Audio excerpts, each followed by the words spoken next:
15,000 కోట్ల భారం వాళ్ళు చేసిన అప్పులు ఉన్నాయి, అవి కట్టాలి ప్రభుత్వమే. అది భారం పడుతుంది. సెకండ్ ఫేజ్ ఇంక 20,000 కోట్లు 30,000 కోట్లు అని చెప్తున్నారు.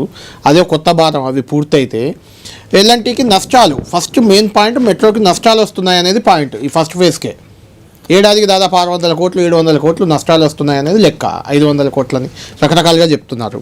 ఇప్పుడు ఏంటి అంటే వాళ్ళు వెళ్ళిపోయారా, మీరు పంపించారా, అసలు మెట్రో ఎందుకు వెళ్ళిపోయింది? 2070 అంటే 2070 వరకు పీపీటీ మోడల్లో కాంట్రాక్ట్ ఉంది. నష్టాలు వచ్చినా భరిస్తూ వాళ్ళు నడపాల్సిందే మెట్రో రూల్ ప్రకారం. అయితే సార్ ఇప్పుడు రవాణా వ్యాపారమే వదులుకున్నాం అని చెప్పి సీఎండీ గారు చాలా అయినా 2070 వరకు వాళ్ళు రవాణా చేయాల్సిందే. చెప్తా ఉన్నాం. మొదటి ఫేజ్ సంబంధించి 2070 వరకు ఉన్నది వాస్తవమే. సెకండ్ ఫేజ్ కావచ్చు, థర్డ్ ఫేజ్ స్టార్ట్ చేయమని చెప్తే మేము రవాణా వ్యాపారంకి వెళ్ళిపోయినాం కాబట్టి మేము చేయలేమని చెప్పి చాలా స్పష్టంగా వారు ప్రకటించారు.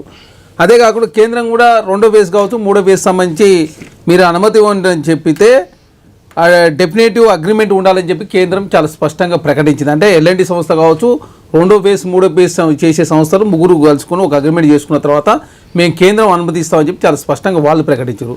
తర్వాత ఈ క్రమంలో మాట్లాడే క్రమంలో వాళ్ళ చైర్మన్ అయిన సుబ్రహ్మణ్యం గారు హైదరాబాద్కి వచ్చిండు. మేము మొదటి ఫేజ్ సంబంధించి మీకు నేనే కేంద్రమో రాష్ట్రమో తీసుకోవాలని చెప్పి ఇంట్రెస్ట్ ఉంటే మేము ఇవ్వడానికి సిద్ధంగా ఉన్నామని చెప్పి వాళ్ళు స్వచ్ఛందంగా ఒప్పుకున్నప్పుడు అంటే నష్టాల్లో ఉంది, నష్టపోతుంది. ప్రభుత్వం పబ్లిక్ ట్రాన్స్పోర్ట్ కాపాడే ప్రయత్నంలో మేము ఆర్టీసీకి ప్రతి నెల 300 కోట్ల రూపాయలు రాష్ట్ర ప్రభుత్వం రియంబర్స్మెంట్ చేస్తూ ఉంది. 50 రోజుల కాలం పాటు ధర్నా చేస్తే ఆర్టీసీ కార్మికులు ప్రైవేటీకరణ చేసే ప్రయత్నం ఆనాడు బీఆర్ఎస్ ప్రభుత్వం చేసింది కదా. కాంగ్రెస్ ప్రభుత్వానికి పబ్లిక్ ట్రాన్స్పోర్ట్ చేసే ప్రయత్నంలో నష్టాలున్న సంస్థలు లాభాలు తీసుకునే ప్రయత్నం కూడా చేస్తాం. ప్రభుత్వ రంగ సంస్థలను కూడా మేమే నెలకొల్పాం. హైదరాబాద్లో లాస్ట్ అవుటర్ రింగ్ రోడ్ అప్పనంగా 7,000 కోట్ల రూపాయలు కేటీఆర్ గారు అమ్మారు కదా, మేము అమ్మలే కదా. ఆ ప్రైవేట్ సమయం మొత్తం కూడా కాంగ్రెస్ ప్రభుత్వం ఆయనలో పూర్తయింది. దాని కేటీఆర్ గారు 7,000 కోట్ల రూపాయలకు మహారాష్ట్ర సంబంధించిన సంస్థకు అప్పచెప్పారు. దేశంలో అన్ని ప్రభుత్వ రంగ సంస్థలు కూడా కాంగ్రెస్ ప్రభుత్వం ఆయన నిర్మించబడ్డాయి. భారతీయ జనతా పార్టీ వచ్చిన తర్వాత దేశంలో అన్ని ప్రభుత్వ రంగ సంస్థలను కూడా అదానికి అంబానికి అంటగట్టే ప్రయత్నం ఒక్క ప్రభుత్వ రంగ సంస్థ కూడా నెలకొల్పలే వాళ్ళు. అదే కాకుండా మొన్న కేంద్ర క్యాబినెట్లో పాట్నాకు సంబంధించిన మెట్రో విస్తరణకు అనుమతి ఇచ్చారు. తెలంగాణ రాష్ట్రంలో మెట్రో విస్తరణకు అనుమతి ఇవ్వలేదు. అమరావతికి ఇచ్చారు, వైజాగ్ కూడా ఇచ్చిన పరిస్థితి.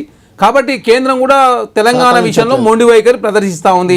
కేంద్ర మంత్రి కిషన్ రెడ్డి గారు కావచ్చు, బండి సంజయ్ గారు కావచ్చు, తెలంగాణ మంచి 8 మంది ఎంపీలు, 8 మంది ఎమ్మెల్యేలు, 3 ఎమ్మెల్సీలు, 1 రాజ్యసభ, 2 కేంద్ర మంత్రులు తెలంగాణకు నిధుల విషయంలో కేంద్రం అన్యాయం చేస్తున్నమాట వాస్తవం. ఒప్పందంలో బాగా ₹1 ఇస్తే 41 పైసలు వాళ్ళు 38 పైసలు ఇస్తా ఉన్నారు. ఇంకా మన రాష్ట్రానికి సంబంధించి 3 పైసల వరకు కేంద్రం అన్యాయం చేస్తున్నమాట వాస్తవం.